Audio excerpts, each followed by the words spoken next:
요한 1서, 이제 오늘 이 저녁 시간에는 가능하다면 마지막까지 본문 말씀을 중요한 부분들 읽어가면서 함께 그 의미를 생각하도록 하겠습니다. 이제 요한 1서 1장 1절부터 3절까지를 먼저 함께 읽겠습니다. 요한 1서 1장 1절입니다. 태초부터 있는 생명의 말씀에 관하여는 우리가 들은 바요, 눈으로 본 바요, 자세히 보고 우리 손으로 만진 바라. 이 생명이 나타내신 바 된지 이 영원한 생명을 우리가 보았고 증언하여 너희에게 전하노니 이는 아버지와 함께 계시다가 우리에게 나타내신 바 된 이시니. 다 같이 우리가 보고 들은 바를 너희에게도 전하면 너희가 우리와 사귐이 있게 하려 하니 우리의 사귐은 아버지와 그의 아들 예수 그리스도와 더불어 누립니다. 자, 이 말씀은 요한이 지금 형제들하고 교제를 하려고 하는데 이 교제가 바로 예수님과의 교제이고 동시에 하나님과의 교제다라는 말씀입니다. 어떤 사람이 저와 만났는데 저를 봄으로써 지금 세상에 없지만 우리 아버지를 또 본 것이고 할아버지를 본 것이다. 이렇게 말하는 것과 같습니다. 왜 그런가? 내 안에 그 생명이 들어있으니까요. 그래서 아브라함은 우리가 본 적이 없지만 아브라함이 살아있고 예수님을 심지어는 만났다고 성경의 이야기가 될 수 있는 겁니다. 그래서 유대인들이 당신이 50살도 안 됐는데 아브라함을 봤단 말이냐. 그러나 그 생명으로 이야기할 때 우리는 아까 예를 들어서 파리나 모기가 있는데 그 파리나 모기는 한 달 전 혹은 1년 전 그 모기가 아니죠. 파리 모기들은 그렇게 오래 살지도 못할 겁니다. 지난달에 나에게 어떤 물어가지고 나를 괴롭혔던 그 모기, 우리가 그걸 찾을 필요가 없습니다. 지금 있는 모기를 그냥 때려잡으면 돼요. 왜? 하나니까. 하나님은 그의 생명을 가진 자들을 그의 아들로 생각합니다. 그것이 곧 그 사람이 곧 하나님을 대표한다. 하나님을 대리한다고 생각을 하시죠. 그래서 요한은 형제들에게 이 이야기를 하는 겁니다. 여러분이 나를 사랑하고 나를 받아주고 나를 따르는 것이 바로 하나님을 사랑하고 경외하는 것이고 하나님께 복종하는 것이다.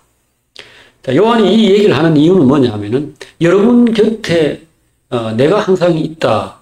그건 아니죠.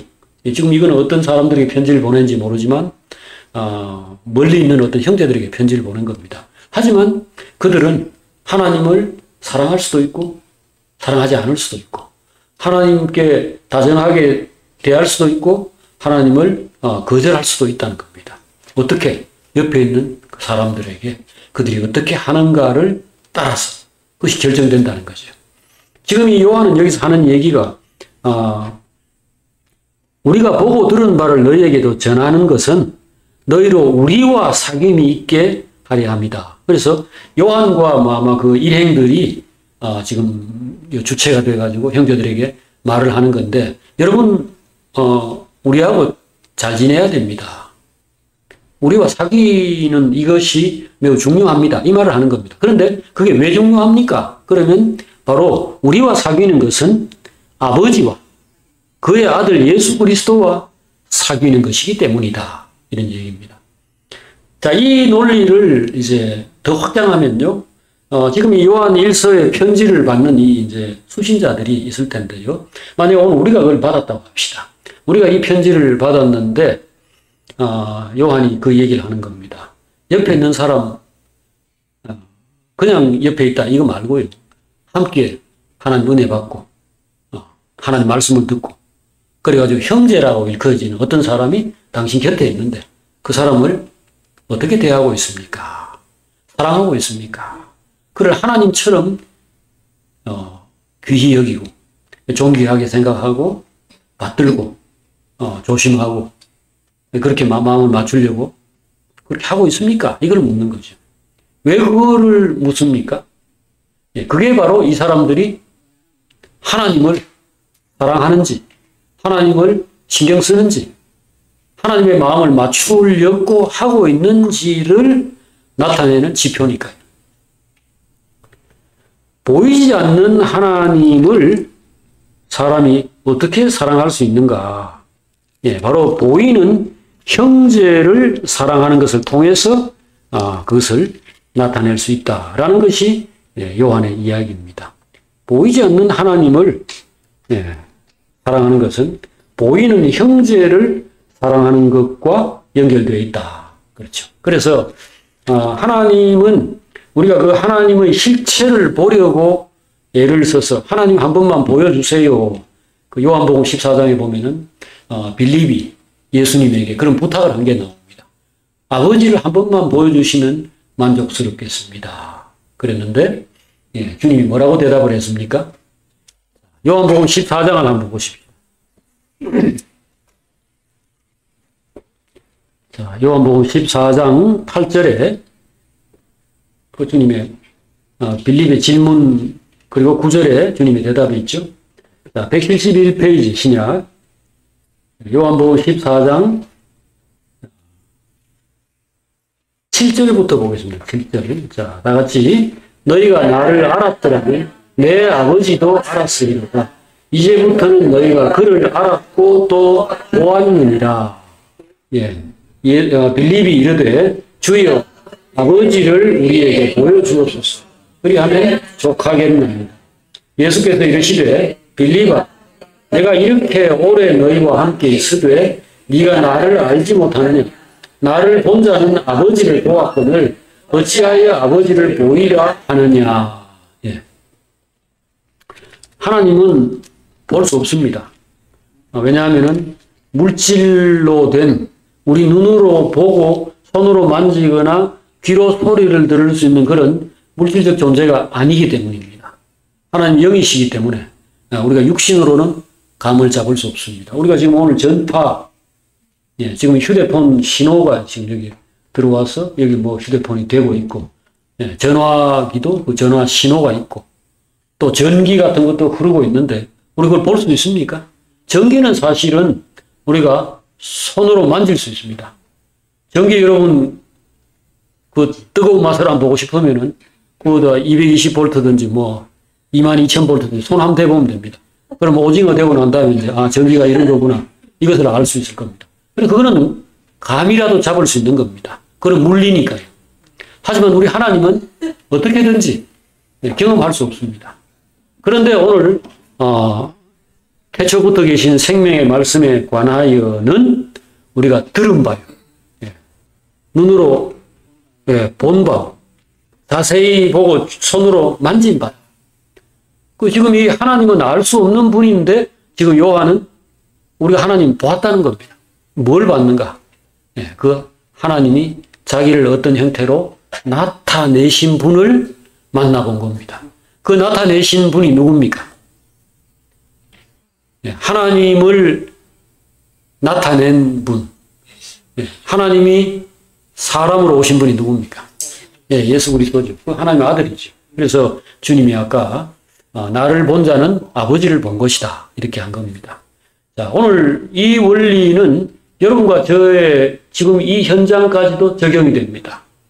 오늘 우리는 어디서 하나님을 보고 느끼고 섬길 수 있는가? 여러분들 그 헌금을 하거나 이렇게 할 때 하나님이 뭐 돈을 가져가는 것도 아니고 하나님이 밥을 잡수는 것도 아니고 우리가 하나님에게 뭘 가지고 대접을 하고 하나님께 뭘 바친다 이런 소리를 하나 이런 질문을 해볼 수 있죠. 그렇습니다. 하나님 없습니다. 하나님 우리가 등을 긁어줄 수도 없고 뭐 하나님께 절을 할 수도 없고 하나님에게 뭐 말을 할 수도 없습니다. 물질적으로 우리 앞에 계시는 그런 분이 아니니까요. 그런데 그거 할 수 있습니다. 어떻게? 바로 우리 곁에 있는 하나님. 지금 하나님의 정신을 가진 사람들, 하나님의 마음을 가진 사람들, 하나님의 말씀을 그 속에 간직하고 있는 이 사람들. 동일한 생명. 나도 그런 사람이니까. 나와 형제들. 나와 한 아버지에게서 태어나서 한 생명을 가지고 있고 한 마음을 갖고 있는 이 사람이 곧 예, 바로 하나님의 아들이고, 예, 바로 우리 곁에 있는 하나님이죠. 우리와 사귐은 아버지와 그의 아들 예수 그리스도와 더불어 사귀는 것이다.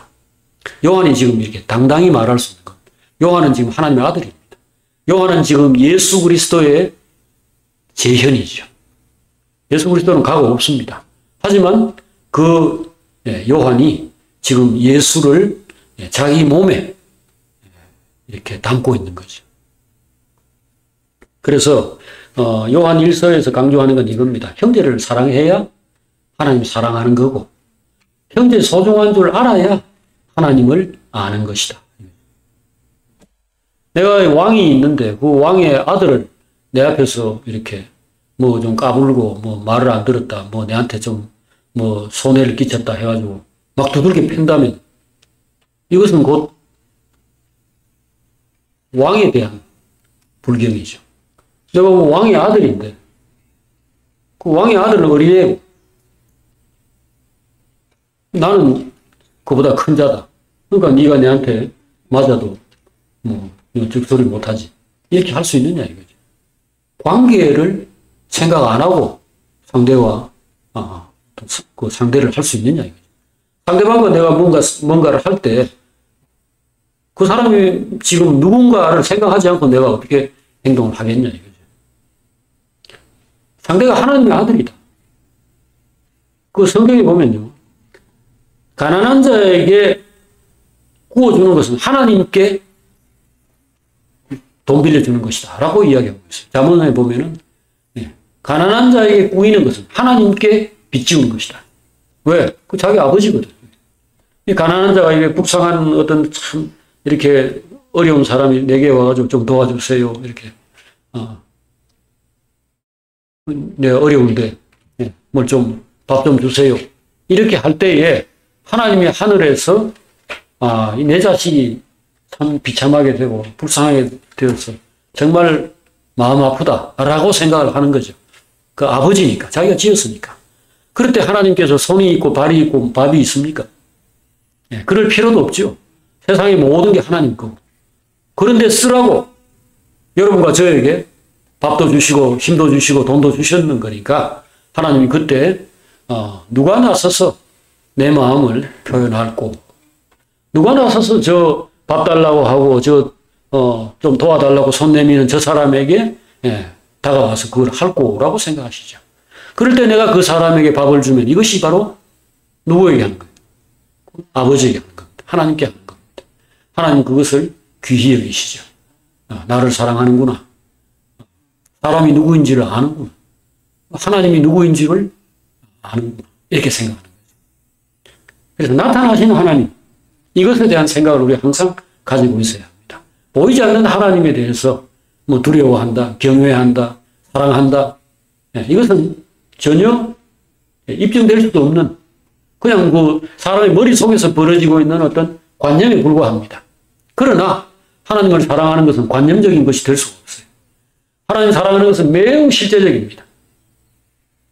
내가 뭐 아내나 뭐 남편이나 뭐 자녀나 부모를 사랑한다는 것은 매우 실제적이잖아요. 예를 들어서 어떤 사람이 부모에게 와서 이제부터 잘 모시겠습니다. 기쁘게 해드리겠습니다. 이렇게 하면서 뭔가를 한다고 할 때에 그 앞에서 하루 종일 절을 하고 세배만 한다. 그럼 이것은 뭔가 잘못된 것이죠. 이상한 것이죠. 어린아이 뭐 학생이 예를 들어서 오늘부터는 어머니 말씀 잘 듣고 부모님 뭐 기쁘게 하겠습니다. 이러면 가서 일단 공부 열심히 해야 되고 학교 부지런히 가야 되고 아침에 일찍 일어나야 되고 숙제 잘하고 이런 걸 해야지. 밥 주면은 감사합니다 하고 밥 잘 먹고. 이것이 바로 부모가 원하는 것이니까. 섬긴다는 것은 대단히 실제적인 것입니다. 오늘 이 요한 1서에서 요한이 이야기하는 것은 나타나신 하나님을 알아보고 사랑하는 사람이 하나님 아는 사람이고 하나님을 사랑하는 사람이다. 이겁니다. 자, 이제 그 밑에 내용을 좀 더 이어서 보도록 하겠습니다. 자, 여기 이제 아까 우리 5절 퀴즈에도 나왔던 그 내용. 자, 읽어보겠습니다. 우리가 그에게서 듣고 너희에게 전하는 소식은 이것이니 곧 하나님은 빛이시라. 그에게는 어둠이 조금도 없으시다는 것이니라. 예, 요한 1서입니다. 지금 우리 펴가지고 있어야 될 자리가 요한 1서이고요. 요한 1서 1장 5절입니다. 자, 하나님은 빛이다. 그래서 어둠이 조금도 없다. 예, 이것을 우리가 알아야 합니다. 그러면 하나님과 사귄다는 사람이 어둠이 안 되죠. 하나님과 만났다. 하나님하고 지금 잘 지내고 있다. 하나님의 세계 안으로 들어가서 그분과 내가 교제하고 있다. 그러면 증거가 다른 거 있을 수 없습니다. 그 사람의 생활이 밝아야 합니다. 그 사람이 빛이어야 합니다. 그 안에서 말도 안 되는 이상한 생각과 이상한 무슨 행동들이 어디 꼽혀져 있다. 이건 아니죠. 그러면 이 사람은 어두운 겁니다. 밝은 빛이 있다면은 여기 지금 빛이 있으니까 여기 땅콩이 있고 뭐 여기 보니까 카라멜도 있고 뭐 지포도 있고 이 빛이 있으니 다 보이네요. 다 알죠. 근데 이걸 지금 캄캄하게 불 꺼버리고 나면은 뭐가 있는 것 같기도 하고 없는 것 같기도 하고 그래서 물컵이 있고 여기 뭐 물병이 있어도 목마른데 물을 못 마셔요. 막 찾아다니죠. 이건 어두운 거죠. 내 옆에 하나님이 계시고 그 하나님이 나를 사랑하시고 나를 붙들고 계시고 나를 이끌고 가신다면은 그걸 보았다면 즉 빛이 있다면 그 가장 분명한 증거가 뭐여야 되겠어요? 하나님을 알고 있다. 하나님의 사랑을 보았다. 하나님의 그 능력을 내가 보았다. 그러면 첫 번째가 기뻐하고 담대하고 감사하고 여유로워야 하는 거죠.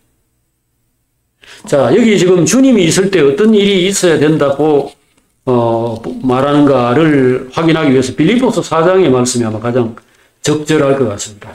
빌립보서 4장 4절, 5절, 6절 이쪽이 321페이지에 빌립보서 4장 4절입니다. 자, 다 같이 주 안에서 항상 기뻐하라. 내가 다시 말하노니 기뻐하라. 너희 관용을 모든 사람에게 알게 하라. 주께서 가까우시옵소서. 아무것도 염려하지 말고 모든 일에 기도와 간구로 너희 구할 것을 감사함으로 하나님께 아뢰라. 그리하면 모든 지각에 뛰어난 하나님의 평강이 그리스도 예수 안에서 너희 마음과 생각을 지키시리라.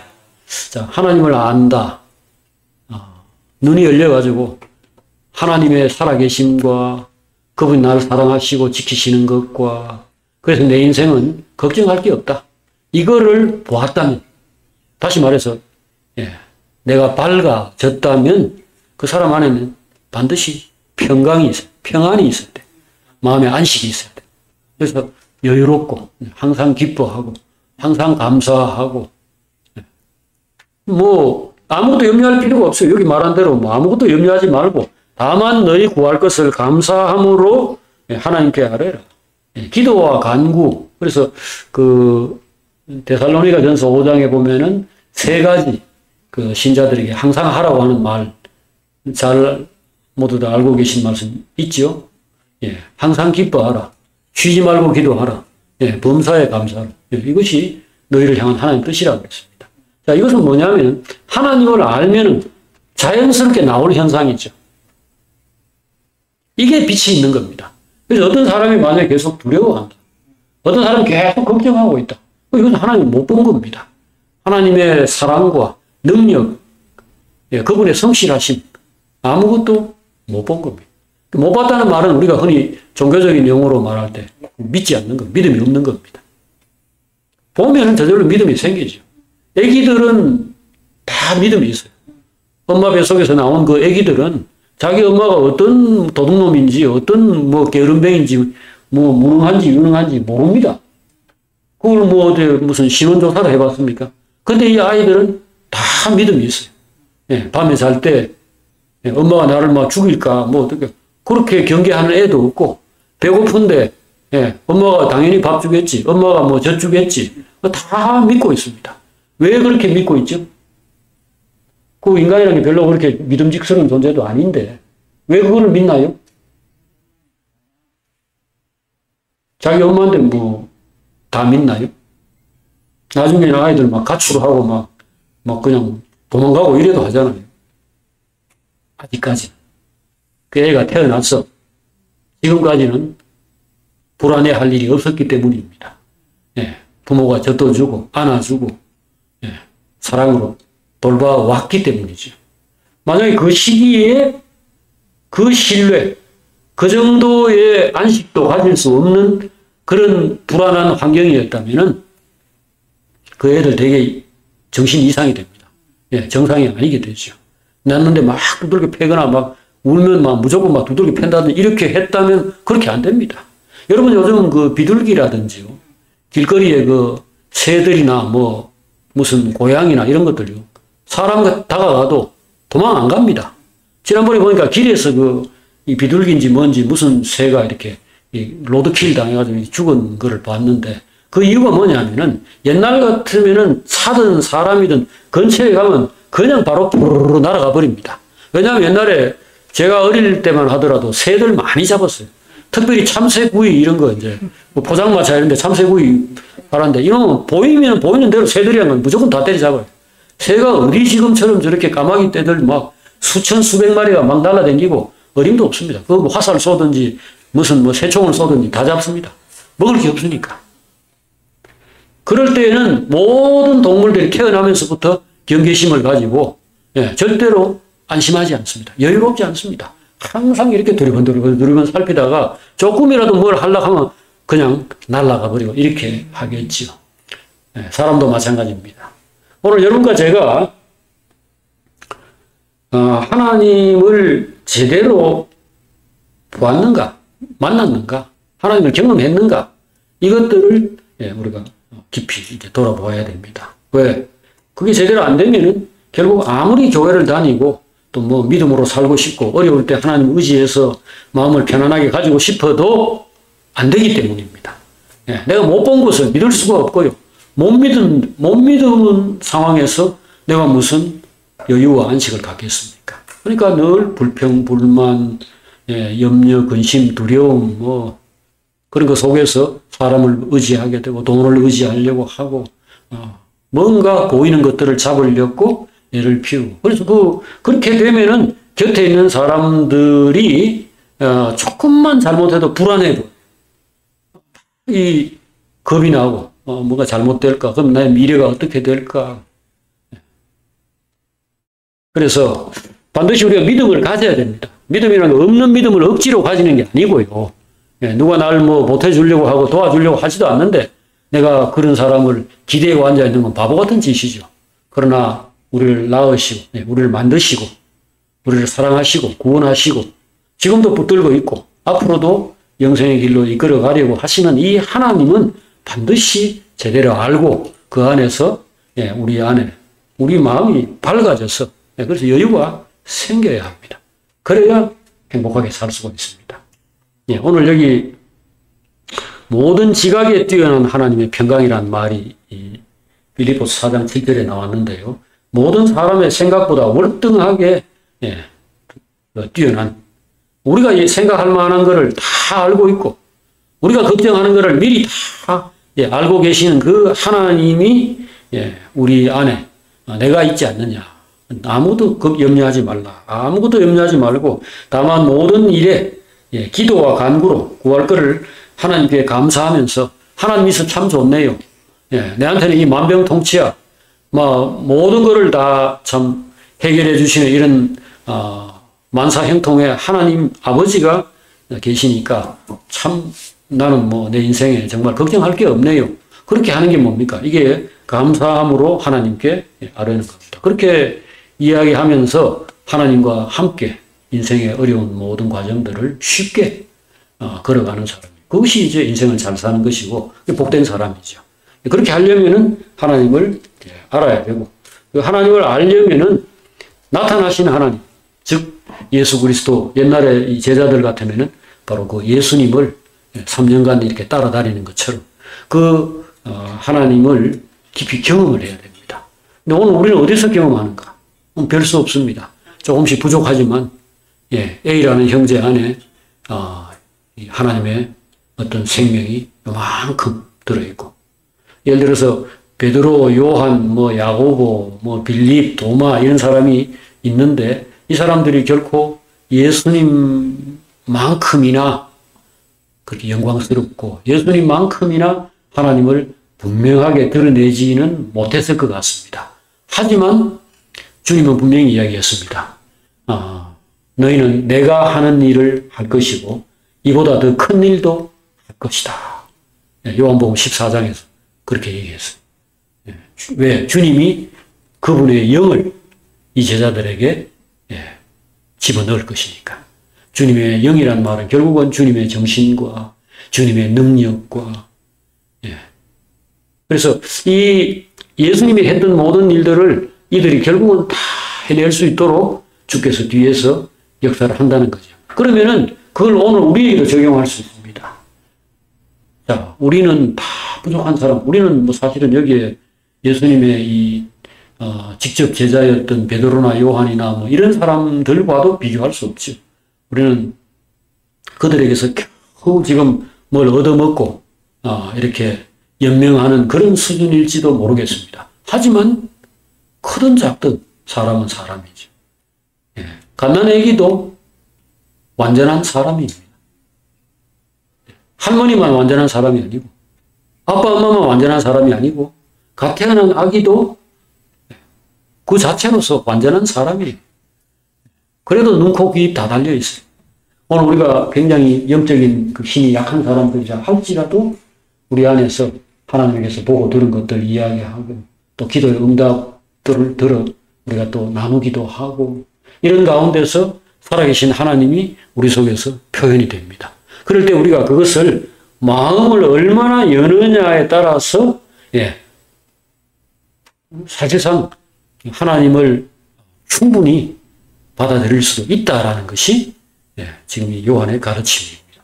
그래서 보이지 않는 하나님을 우리가 그 하늘에 올라와가지고 어떻게든지 만나고 접견하고 어떻게 해서 좀 봅시다. 이렇게 할 수도 없고 그럴 필요도 없고 곁에 있는 형제들을 열린 마음으로 받아들여서 그 안에서 하나님의 생명을 체험하라는 것이죠. 자, 그 다음에 이제 여기에 어둠에 행한다라는 말을 6절에서 했는데 하나님과 사귐이 있다 하면서도 어둠에 행한다면 거짓말을 하는 것이다. 진리에 있지 않다. 이 말을 했는데 그 어둠에 행한다는 내용이 무엇인가? 자, 그 가운데 아침에 한 가지를 두 가지를 다 사실 그 이야기를 드렸는데 자, 그 밑에 7절에 보면은 그가 빛 가운데 계신 것 같이 우리도 빛 가운데 행하면 우리가 서로 사귐이 있고 아들 예수의 피가 우리를 모든 죄에서 깨끗하게 하실 것이라 했습니다. 그런데 우리가 빛 가운데 행하지 않고 만약에 어둠에 행한다면은 그게 뭘 가지고 얘기하는 건가? 자, 8절을 읽어보십시다. 만일 우리가 죄가 없다고 말하면 스스로 속이는 것이고 진리가 우리 속에 있지 않는 것이다. 죄가 없다고 한다는 것은 자기를 겸손하게 낮추어서 하나님 저는 죄인입니다. 저는 극히 약합니다. 저는 다른 사람들이 못됐고 나를 해롭게 해가지고 내가 항상 피해자라고 생각하지만 돌아보니 나도 피해자이면서 가해자인 경우가 많고 또 상대가 나한테 그렇게 나오는 데는 내 책임도 큽니다.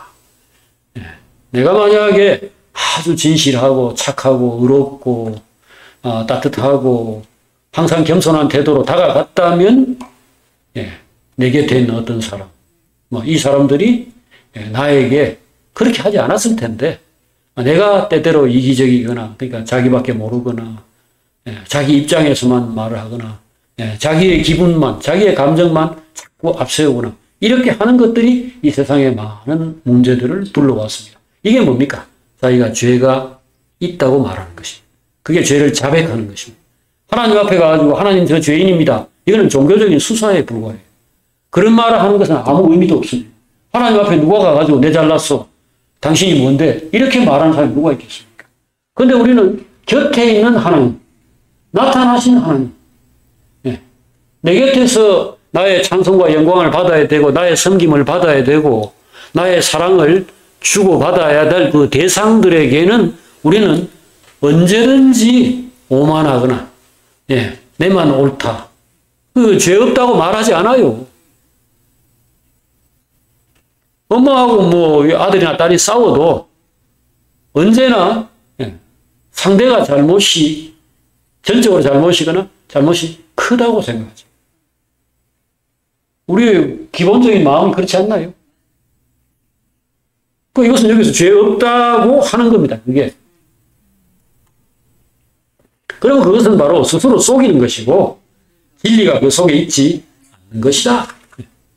그러나 만일 우리가 우리 죄를 자백하면 하나님이 우리를 용서해 주시고 또 이게 사실은 이 앞에 있는 그 상대방 사람을 놓고 이야기할 때도 똑같이 적용됩니다. 그럼 그 사람이 뭐라고 하겠습니까? 아, 나도 그래 사실은. 나도 미안해. 이렇게 나오죠. 이게 무슨 말인지 알아들으시겠죠? 그러면 사랑 안에서 서로 하나가 되고 이게 가능하죠. 근데 오늘 우리가 세상 살아가는 그 모습을 보면은 끝까지 우기죠. 끝까지 죄가 없다. 그게 하나님 앞에서 우리의 마음이에요, 사실은. 내가 뭐 하나님 앞에서는 그래 안 하지요. 내가 말도 안 되는 우리 언니나 동생한테 그래 하지. 내가 뭐 말도 안 듣는 우리 신랑이나 마누라한테 그렇게 하지. 내가 뭐 하나님 앞에 그래 합니까? 라고 말하기도 쉽겠지만 지금 여기서 요한이 하는 얘기는 언제든지 나타나신 하나님입니다. 손으로 만지고 눈으로 보고 귀로 듣고 주목한 그 하나님. 형제입니다. 형제들. 믿음의 형제들입니다. 예수님 당시에 그 유대인들 잘 보세요. 바리새인, 서기관, 제사장, 장로 그 다 이스라엘의 지도자들이에요. 근데 이 사람들 모두 하나같이 주장하는 게 자기들은 하나님을 믿고 있고 사랑하고 있고 하나님 잘 섬기고 있다는 겁니다. 근데 예수님이 와가지고 안식일을 뭐 안 지켰다, 뭘 어떻게 했다, 자기들을 뭐 인정해주지 않았다, 이런 따위의 불만을 품고는 예수님을 정죄하고 욕하고 괴롭히다가 마침내 죽여버렸습니다. 그들은 하늘에 계신 하나님에 대해서는 조금도 소감이 없었어요. 항상 제사드리고. 그 누가복음 18장의 이야기를 여러분이 아시죠? 자, 그 누가복음 18장을 한번 펴보시면 그들의 마음의 일단을 우리가 거기서 확인할 수 있습니다. 자, 이것은 신약 성경 125페이지네요.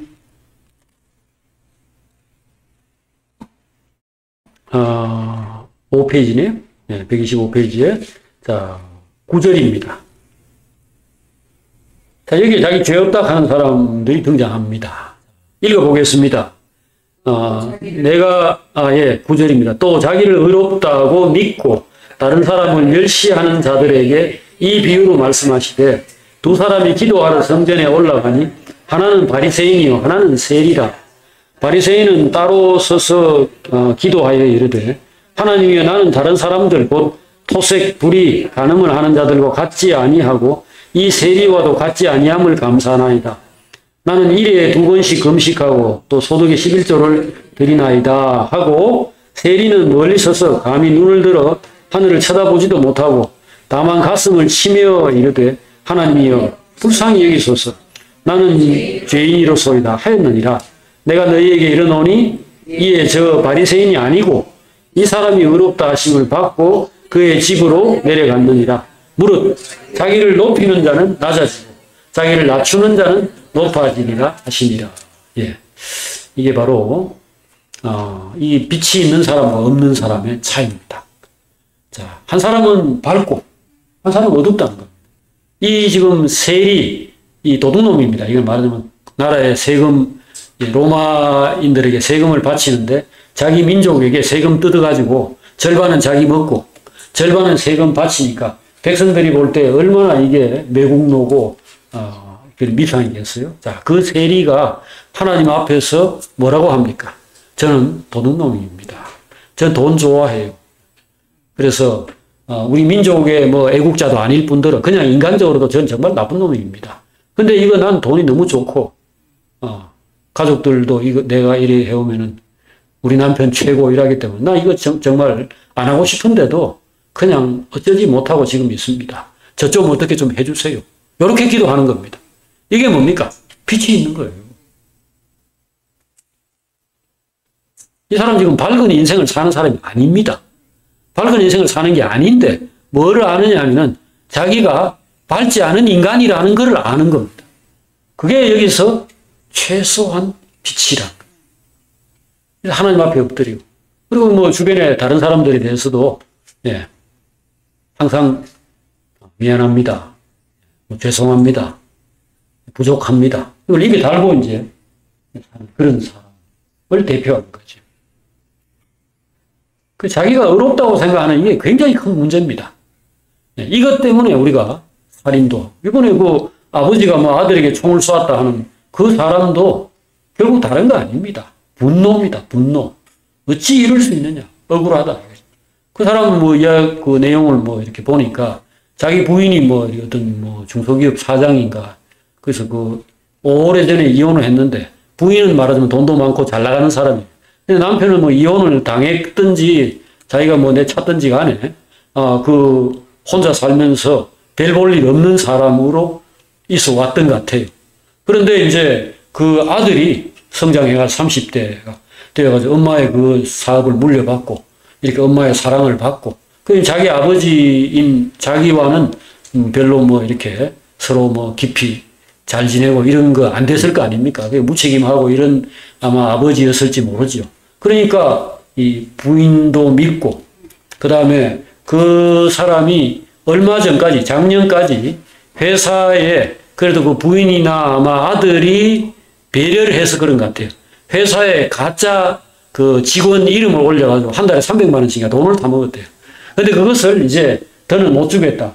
이놈 인간 이제 난 더 못 준다. 아마 이렇게 됐는지 모르죠. 그래가지고 작년부터 돈이 안 나오자 예, 그 괘씸하게 여기다가 총을 쏴 죽인 겁니다.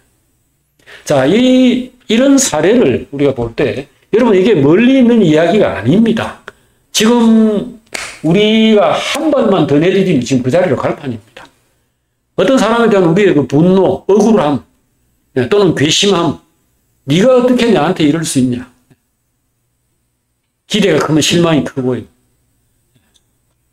이 우리의 무지와 어리석음이라는 것이 자기의 죄악과 자기의 그 한심함은 전혀 보질 못하고 그 모든 상황 속에서 일그러진 생각들 이런 걸 가지고서 분노를 키우고 이렇게 하는 거죠. 이게 바로 어두움입니다. 어두움.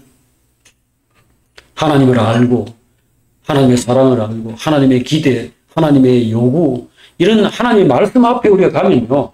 우리가 그 자리에서 팍팍 꼬꾸러져야 돼요. 아무 다른 말도 할 수가 없습니다. 내가 얼마나 한심하고 얼마나 참 죽을 죄인인지 예. 그리고 주변의 모든 사람들에 대해서도 내가 참 감사하고 그동안 나에게 이 정도 해준 것도 너무 감사합니다.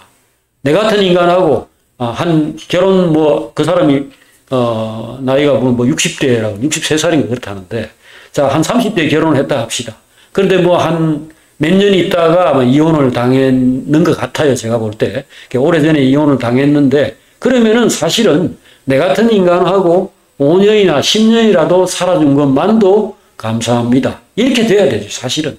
하나님 앞에서나 예, 그 가족들 앞에서 사실은 그렇게 돼야죠. 그리고 그 이혼을 당한 후에도 부인 회사에 뭐가 이쁘다고 이름 올려가지고 월급을 300만 원씩 받겠느냐 이거죠. 그래서 이것은 다 나를 배려한 것이고 참 감사합니다. 이렇게 돼야 되죠. 근데 이게 지금 어두움이 그런 게 아니고 총 들고 와 다 쏴 죽이겠다라고 나오는 겁니다.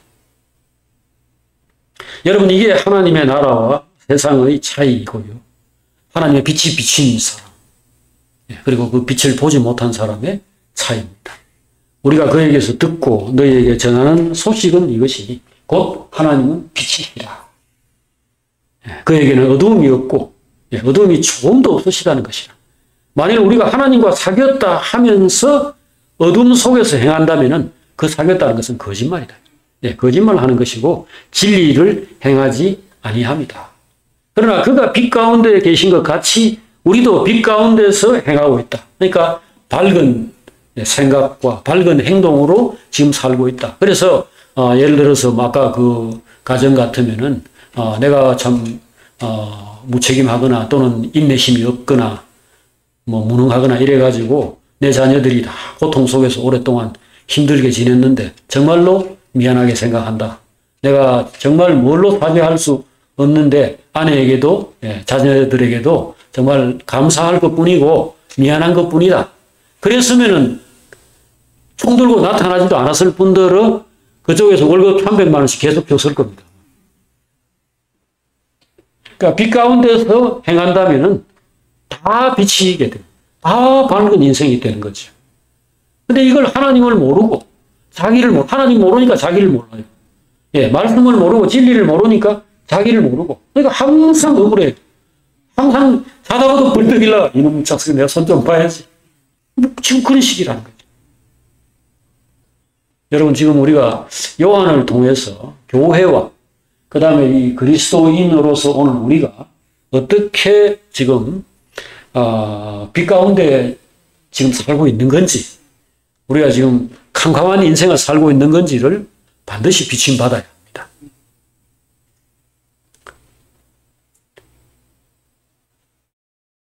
자, 그 다음에 2장으로 가보겠습니다. 우리 찬양 하나 하고 가십시다. 요 19번 예수는 나의 힘이요. 아까 불리던 찬양 옆에 찬양하겠습니다. 예수는 나의 힘이요 내 생명 됐지 구주 예수 따라가면 빛 속에 살겠네 세상의 꿈심에도 주 안에 안식 충만해 참된 평화 주시는 주 예수 예수는 나의 승리자 참 능력 되시니 능력 되신 주 안에서 모든 것 가능해 세상의 실패뿐이라 주 안에 승리뿐이라 참된 승리 주시는 주 예수 예수는 나의 대표가 참 증거되시니 죽음에도 삶에서도 내 대신 되시고 아버지 앞에 무대 내 사정 모두 알리니 참된 중보 되시는 주 예수 아멘. 자, 우리 2장의 말씀을 보도록 하겠습니다. 2장 3절부터 6절까지를 읽겠습니다. 2장 3절입니다. 자, 다 같이 우리가 그의 계명을 지키면 이로써 우리가 그를 아는 줄로 알 것이요 그를 아노라 하고 그의 계명을 지키지 아니하는 자는 거짓말하는 자요 진리가 그 속에 있지 아니하되 누구든지 그의 말씀을 지키는 자는 하나님의 사랑이 참으로 그 속에서 온전하게 되었나니 이로써 우리가 그의 안에 있는 줄을 아노라. 그의 안에 산다고 하는 자는 그가 행하시는 대로 자기도 행할지니라. 자, 이것은 이제 주님의 말씀을 지키는 사람이라야 주님을 아는 사람이다라고 하는 말씀입니다. 앞에 이제 우리가 나왔던 그 빛과 진리 이런 것과 연관된 말씀입니다. 근데 말씀을 지켜야 하나님의 사랑이 우리 안에서 온전하게 됐다. 또는 하나님을 제대로 알게 된 것이다. 이렇게 말을 하는 겁니다. 자, 그러니까 행위가 굉장히 중요하죠. 여기 지금 지킨다 하는 것은 이제 실천을 얘기하는 거니까요. 8절에 나온 대로 그의 안에 6절에 그의 안에 산다고 하는 자는 그가 행하는 대로 자기도 행할지니라 라고 했습니다. 그런데 이제 이 행한다는 게 구체적으로 뭘 말하느냐 또 이 계명 주님의 계명이라는 게 뭘 말하느냐가 바로 밑에 이제 설명되는데 이것이 사실상 요한일서 전체의 대주제입니다. 자, 우리 7절부터 또 읽어 나가겠습니다. 사랑하는 자들아, 내가 새 계명을 너희에게 쓰는 것이 아니라 너희가 처음부터 가진 옛 계명이니 이 옛 계명은 너희가 들은 바 말씀이거니와 내가 다시 너희에게 새 계명을 쓰노니 그에게와 너희에게도 참된 것이라. 이는 어둠이 지나가고 참빛이 벌써 비칩니다.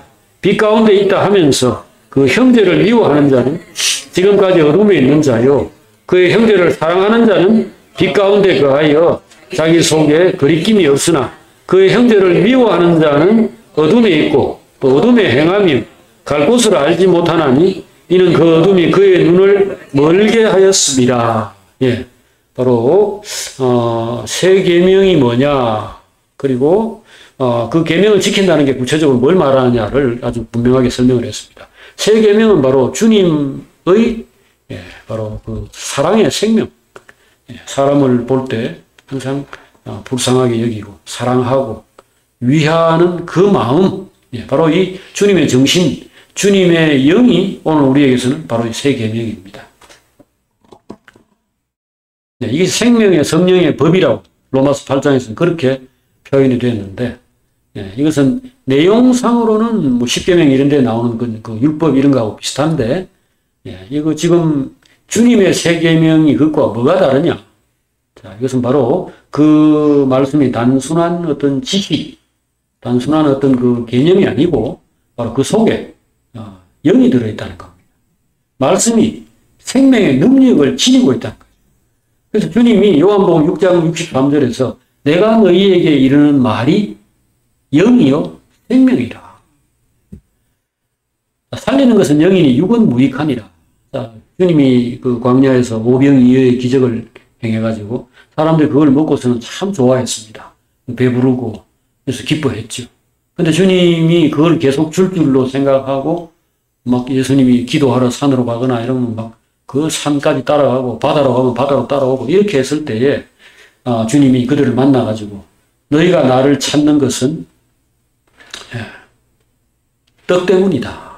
그렇게 얘기하시면서 썩는 양식을 위해서 일하지 말고 영생하는 양식을 추구하라. 이렇게 말씀을 했죠.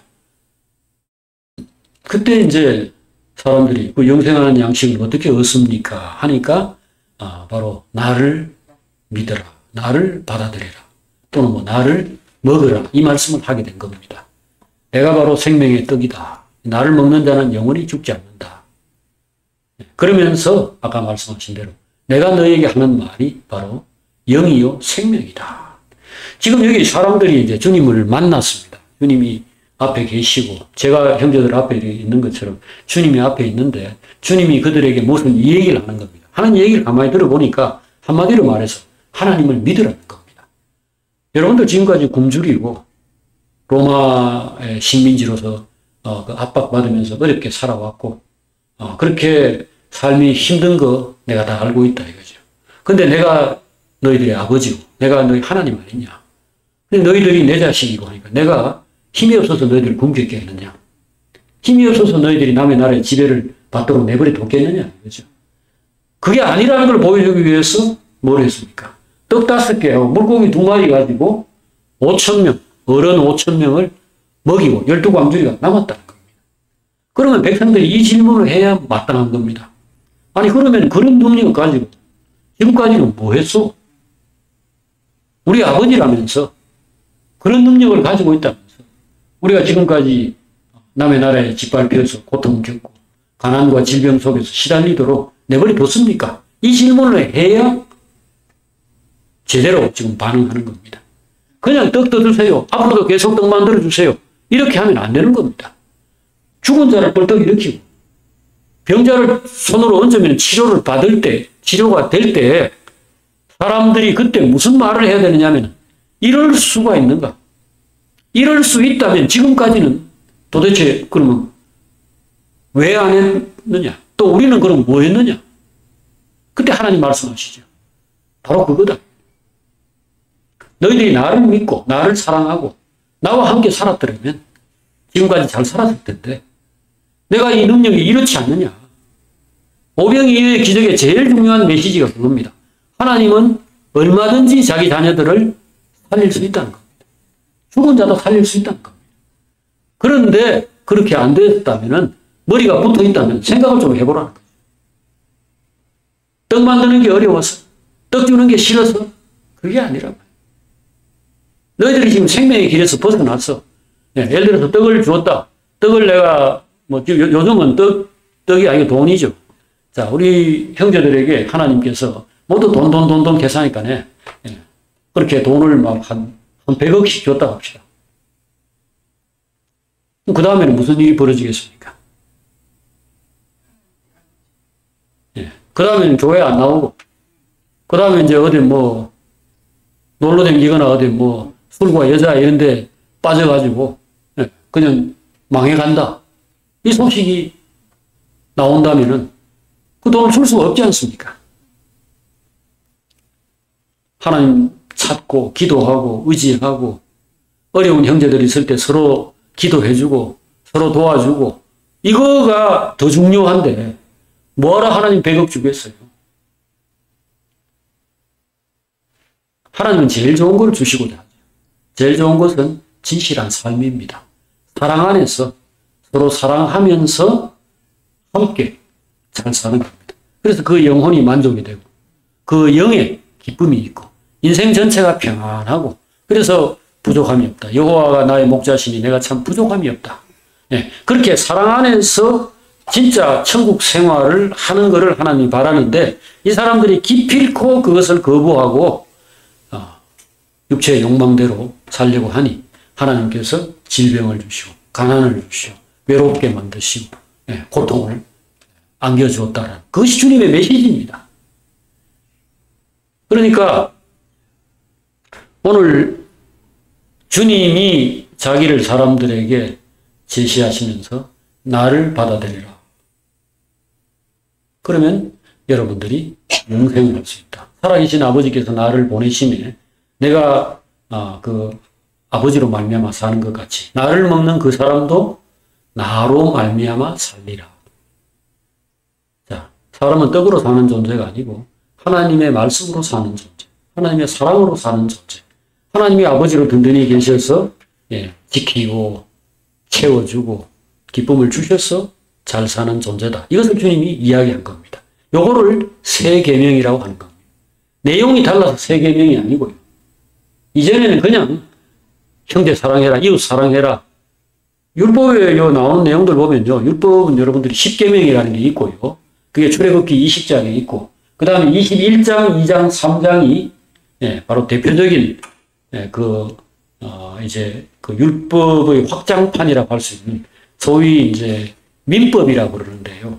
우리 그 상법, 민법, 형사소송법 하는 이런 식의 그 민법이 아니고 백성들의 생활 속에 적용되어야 할 법이라 해가지고 성경의 민법이라는 게 출애굽기 21, 2, 3장에 나옵니다. 여기 제일 첫 번째 내용이 뭐냐면은 너희 집에 만약에 이스라엘 사람 동족을 종으로 노예로 만약에 집에 부린다면 6년간 일시키고 7년째는 반드시 그냥 돌려보내라는 겁니다. 그게 1조입니다. 1조. 그 형제를 왜 종으로 하인으로 쓰는가? 빚 때문에 그렇죠. 내가 빚을 졌는데 1억의 빚을 졌는데 갚을 길이 없으니까 너희 집에서 내가 일해줄게. 이렇게 할 때 그러면 그걸로 대신 빚 갚아라. 이래 할 수 있다. 이건 어차피 그 경제니까 비즈니스 차원에서 그래 할 수 있어요. 그러나 6년 하고는 돌려보내라. 근데 빚 다 못 갚았는데요. 너도 하나님 앞에서 애굽에서 종살이 할 때 하나님께서 그냥 어느 때 풀어줬지 않느냐. 그냥 구원해줬지 않느냐. 너도 하나님의 은혜를 받았으면 은혜의 정신으로 살아라. 이것이 1조입니다. 1조. 율법의 1조예요. 근데 그거를 듣고서 이스라엘 사람들이 만약에 하나님 마음을 만지고 그 말씀 안에 만약에 생명의 능력이 있었다면 그 사람들이 살면서 서로를 용서하고 어지간하면 봐주고 좀 실수를 하거나 잘못을 해를 끼쳤을 때도 나도 그런데 우리 그냥 지나갑시다. 이렇게 하고 살았을 거예요. 그러나 이스라엘 사람들 그렇게 하지 않았습니다. 하나님이 없기 때문에 그렇죠. 하나님을 제대로 만나보지 못해서 그렇죠.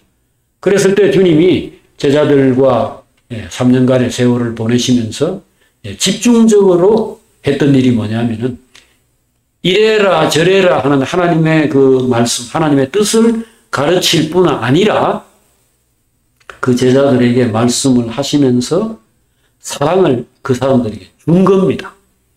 율법 선생들과 주님의 큰 차이가 뭐냐면은 주님이 말씀을 하시거나 제자들의 손을 만질 때라도 반드시 그 속에 있는 사랑, 그 속에 있는 생명, 그 속에 있는 영이 그에게 흘러가도록 작업을 했다는 겁니다.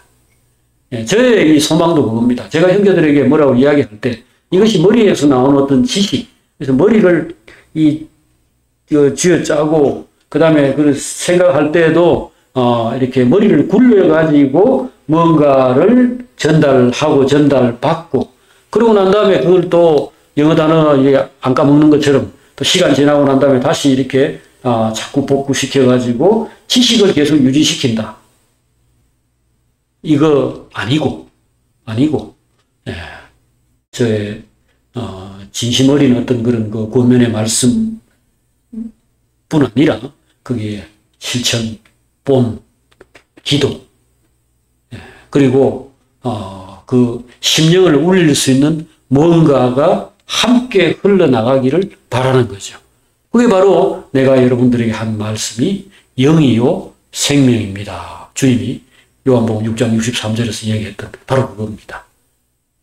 그랬을 때 우리가 같은 내용인데 지금 여기서 세 계명이라는 거, 내 계명을 지키는 사람이라야 이 나를 아는 것으로 내가 인정하겠다. 이제 요한 1서 2장 3절이 그건데요.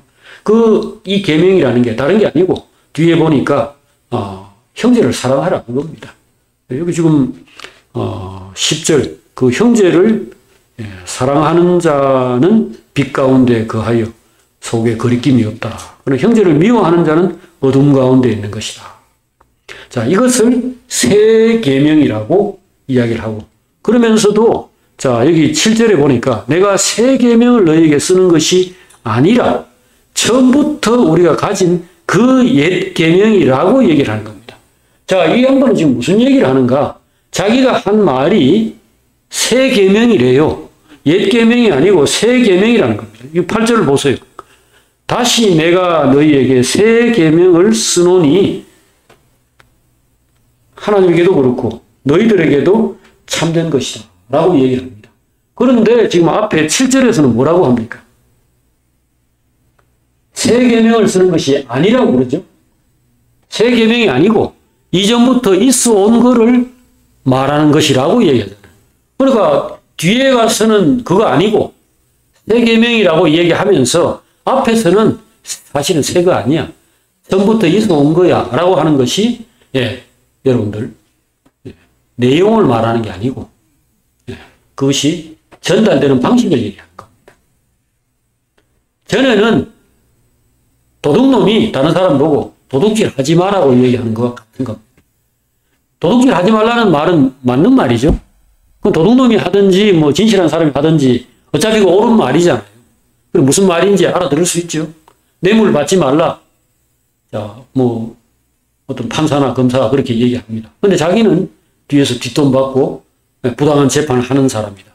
그럼 그 뇌물 받지 말라고 하는 말 자체가 틀린 말은 아니죠. 하지만 그것은 여기서 식으로 말하면 새 계명이 아닌 거죠. 능력이 동반되지 않은 그런 것이죠. 자, 오늘 이것은 모두 하나님을 아는 문제와 관련되어서 지금 다 나온 얘기입니다. 요한은 우리는 예수님에게서 뭔가를 배웠다. 그리고 그걸로 내가 지금 살아가고 있다. 근데 그것은 이전에 율법 선생들로부터 배운 것과는 다르다는 겁니다. 주님은 사랑을 이야기하면서 자기가 몸을 다른 사람을 위해서 십자가에 못 박혀 죽기까지 사랑을 실천하면서 몸을 내주면서 사랑을 말했다는 것입니다. 그러니 그 사랑이 이 세포 안에 박힌 거죠. 요한은 살아계신 하나님이 어떤 분인가를 본 적이 없습니다. 하나님의 모습을 본 적이 없어요. 그런데 그 하나님이 사랑이라는 것을 너무도 확실하게 알게 됐다는 겁니다. 어떻게 알게 됐습니까? 예, 그 예수님이 자기를 진짜로 다른 사람에게 살과 피를 내주시면서 사랑하시는 것을 통해서 이걸 보고, 아, 사랑이라는 게 뭔지를 알았고, 사랑이 정말 좋은 거라는 걸 알았고, 사랑이 지도 살고 남도 살린다는 것을 아는 겁니다. 그리고 하나님이 이런 분이구나 하는 것도 알게 된 겁니다. 이 계명을 지키라는 거죠.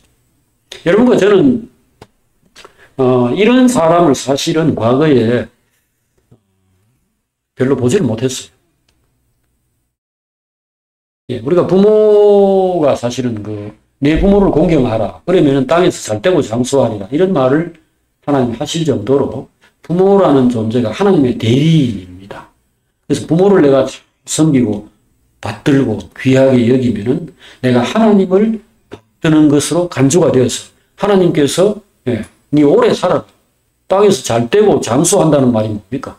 무병장수한다는 그 말이에요. 그냥 하나님이 네 생명의 근원을 소중히 여기는 사람이니 너의 생명이 풍성하고 너의 생명이 번창하는 것이 맞다. 이렇게 한다는 겁니다. 근데 그 중간에 매개체는 누구를 넣냐면 부모를 넣어놨어요.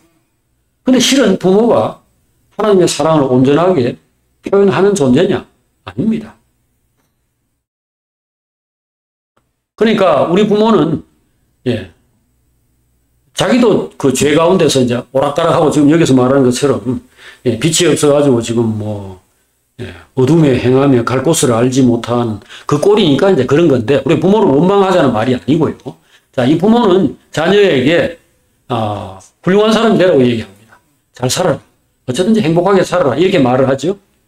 그렇게 말을 하는데 예를 들어 유치원에 다니고 있다. 그 유치원에서 다른 애에게 얻어맞고 왔다. 꼬집 피고 왔다. 그러면 뭐라고 얘기합니까? 그러게요. 네. 너 바보냐?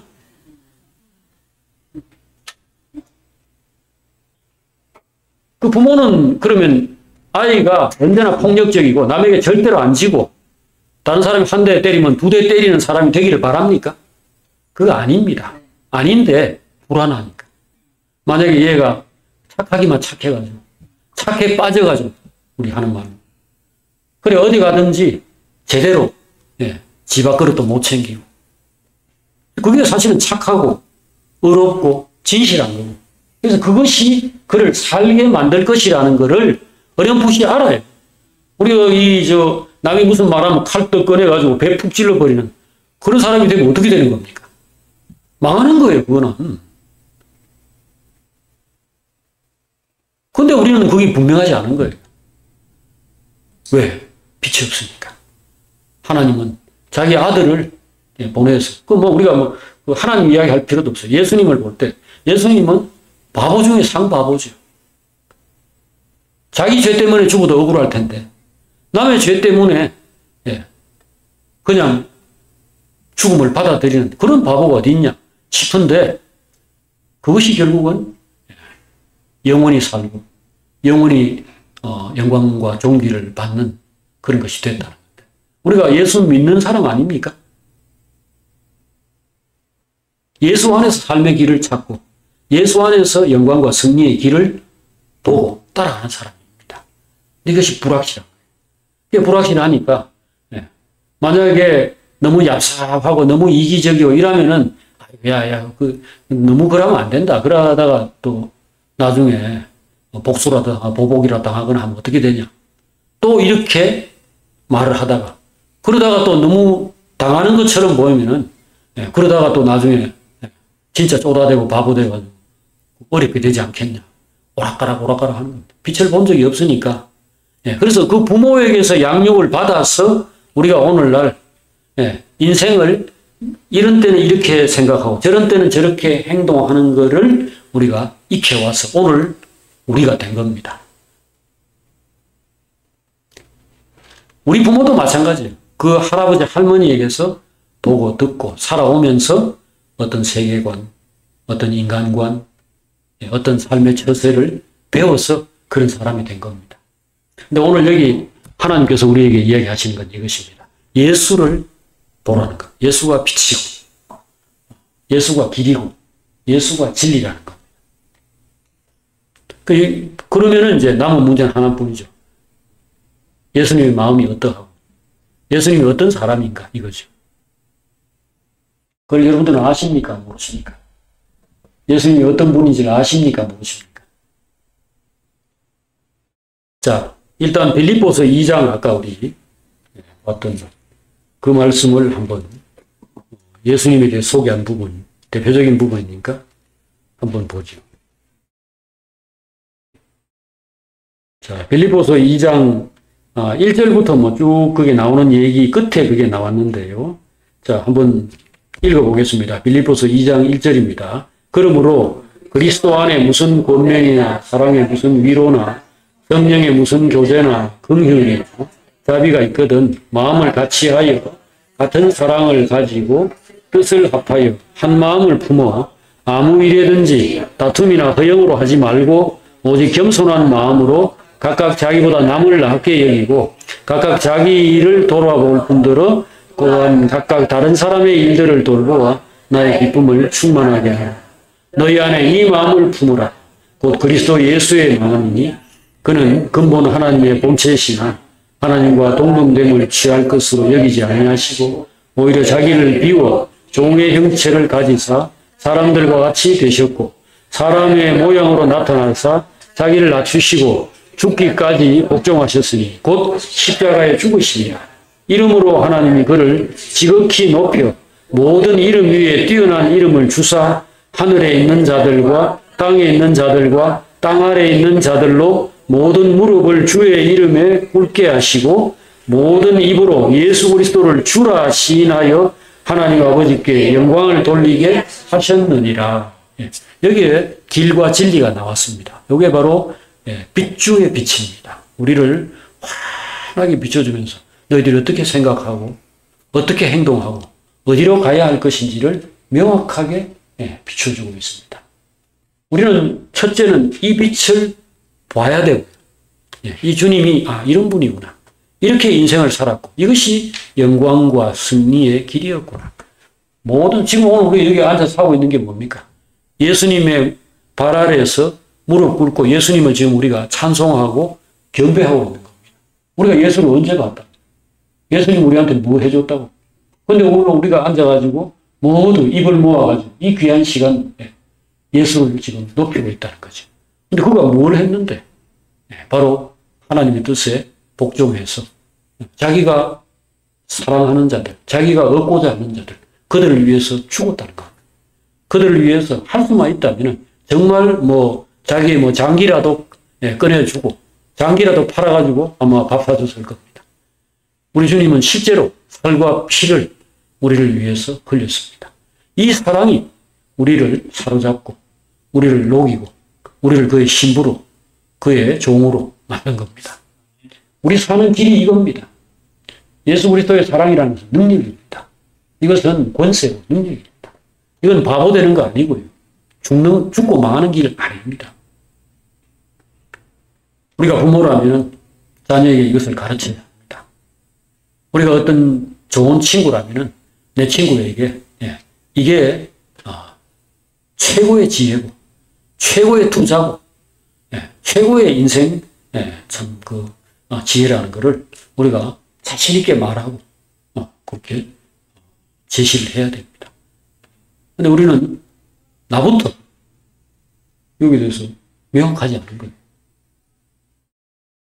그러니까 내가 이 자녀라는 말을 제가 자꾸 쓰는 것은 요한도 요한 1서에서 이제 자녀들아 이렇게 이제 얘기를 하는데 사랑하는 사람들 정말 마음이 있고 내가 거기에 마음을 두고 있고 그 사람 정말 위하고 싶은 그 대상을 가리키는 용어로 쓰는 것인데요. 그럼 우리가 사실 제일 좋은 관계가 부모하고 자녀죠. 자녀 입장에서는 부모가 제일 좋은 사람인지 모르겠지만 부모 입장에서는 그 자녀가 최고입니다. 근데 그 자녀에게 정말로 위해주고 싶고 정말 잘 살게 해주고 싶은데 무슨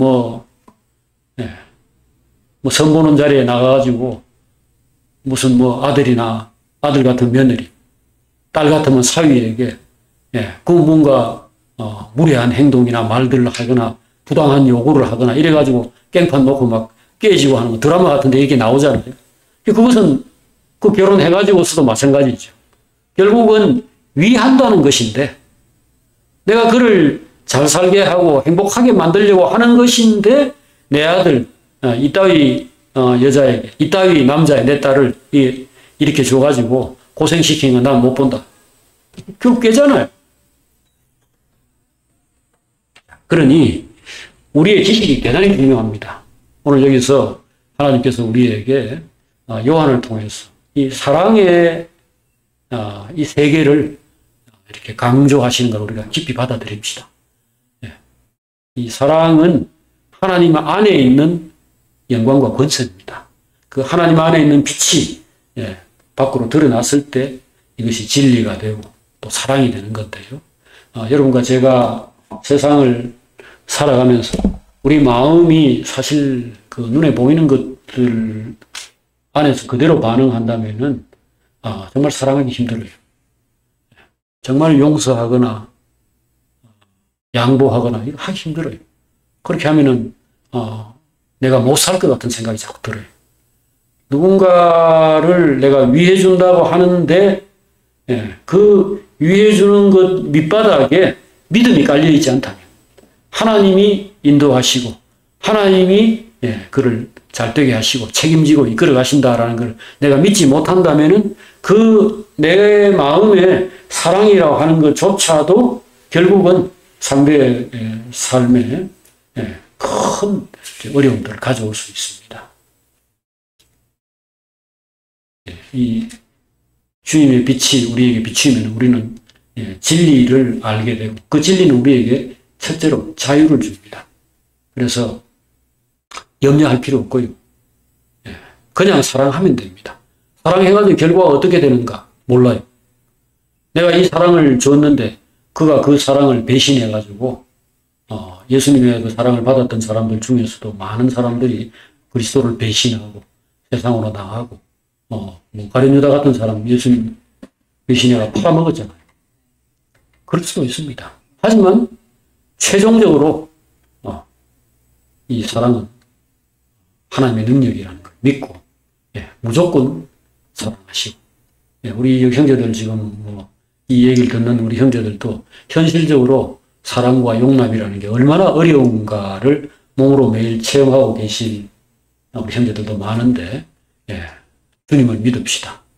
이 사랑이 오늘 주님 안에서 그를 지극히 높여서 이름으로 하나님이 그를 지극히 높여서 모든 이름 위에 뛰어난 이름을 주사 하늘에 있는 자와 땅에 있는 자들과 땅 아래 있는 자들로 모든 무릎을 예수의 이름에 꿇게 하셨다. 승리는 하나님의 것이고 그리스도의 것이고 그 사랑의 것입니다. 기도하겠습니다. 하나님 아버지, 오늘 우리가 요한을 통해서 형제를 사랑하라는 이야기를 귀가 아프도록 듣고 있습니다. 형제를 사랑하는 그 사랑 안에는 믿고 바라고 인내하는 이런 것들이 들어있어서 참 별로 사랑하고 싶지도 않고 사랑스럽지도 않은 사람을 우리가 오래 참으면서 믿음을 발휘해가면서 그렇게 참는 이 일이라는 게 참 힘들다는 생각을 합니다. 그러나